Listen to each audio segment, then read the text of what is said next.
part 1, you saw the digitally created buildings and outdoor features from photos taken manually using the Anafi Parrot drone. This video covers using flight plans from the free version of Pix4D Capture software. I mapped the LSU Mounds and the levee behind LSU close to the old bridge using Pix4D. The following are screenshots from the Pix4D software. This shows the basic map with camera locations overlaid. Each camera is where a photo was taken automatically during the flight plan. You see that the drone took 83 photos. On the bottom left of the screen are two icons. The first icon centers the flight plan in your window. The second icon switches you from map view to live view. On the bottom right are the photos taken during this mission or project. Clicking on a thumbnail opens the photos so that in real time you can examine photos without leaving the app and make adjustments to your flight plan as needed, fly another mission if you miss things. Going back to the previous screen, if you click on Info, it brings up the information of the mission you flew. Going through this screen, you have your drone type, the date and time the mission flew, the type of mission, your lat-long coordinates, dimensions of the mission, overlap of the photos taken, camera angle, drone height above ground level from the launching point, number of images captured during this flight, total distance flown, and total flight time of the mission. I guess I should cover creating the flight plan while we're here. I opened the app on my phone, so neither the Anafi controller or drone are powered up right now, so wherever their information would register will be blank or zeroed out. This is the screen that first comes up when you start the Pix4D app. Each mission type has an explanation. When I flew a mission around the clock tower, I used circular and double grid missions. For the levee and mounds missions, I chose double grid.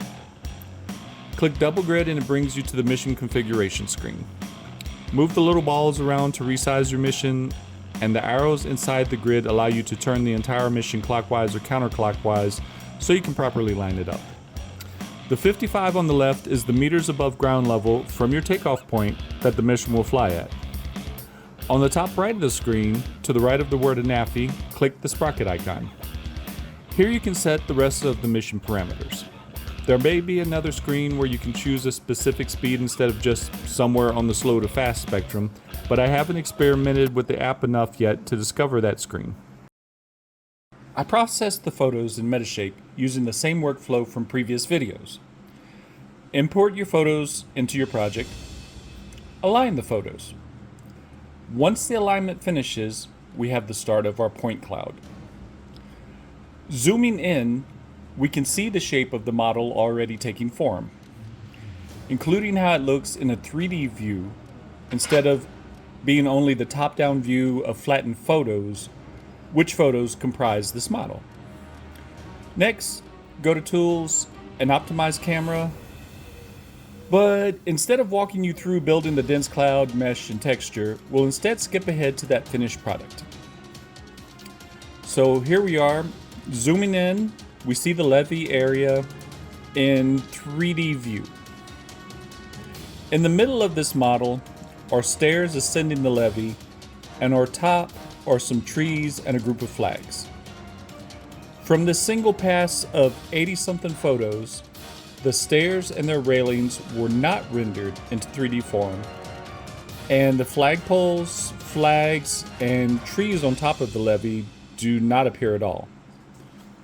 However, areas on top did come out in 3D form.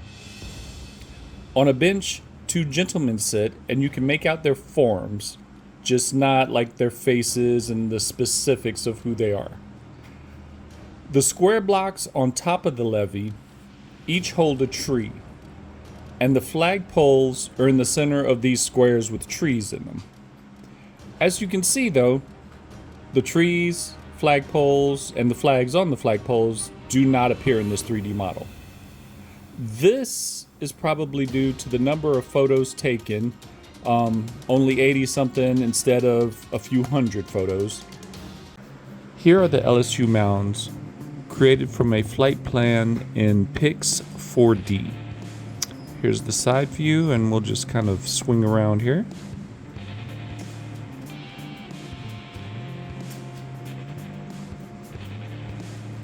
And the path did make it under the tree, but somehow we have the tree as part of the mound there. And this was in one pass. And here, let me get back to the God's eye view, and we'll add in the camera locations and flight plan here. I believe this was 50 something photos. And so the orange is the flight plan, and the yellows are the camera locations.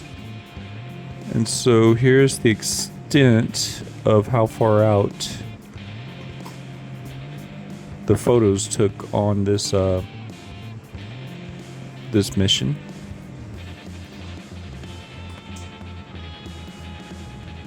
And this was again with the Parrot and Naffy drone. And so when you use a flight plan, it is a lot more effective and better looking, or it can be a lot more effective and better looking than just flying the mission by hand.